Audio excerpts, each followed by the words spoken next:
सुपारी आणली आहे. निघताना चिकनी सुपारी लागते ना? ठेवा दप्तरामध्ये, आम्ही जाताना घेऊ.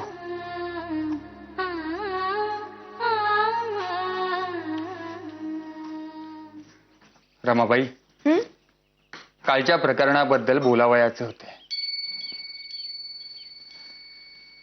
थोडे अवघड वाटेल, पण काल काही घडलेच नाही असे वागा सगळ्यांशी. आपण मनात ठेवून कुढत बसलो तर तणाव वाढतो. त्यापेक्षा बाकीचे सगळे बाजू सारून फक्त झालेल्या प्रकारातून बोध घ्यावयाचा.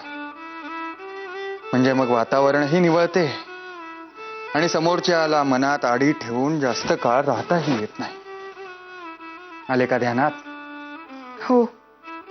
रमाबाई, हे सोपे नाही हे आम्हास कळते. समोरच्यास आपल्याशी कडाडून भांडावयाचे असते आणि आपण मात्र त्याच्या डोक्यावर शांतपणाचे थंडगार पाणी ओतीत असतो. अशाने प्रथम तो अधिकच चवताळतो. पण हीच आपल्या सहनशीलतेची परीक्षा असते.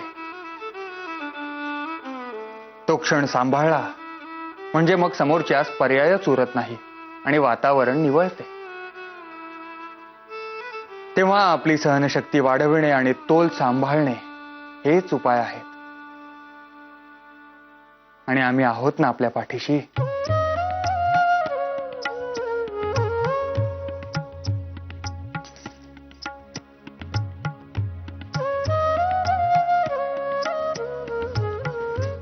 हो, त्याच जीवावर तर सोचते आहे मी सारे.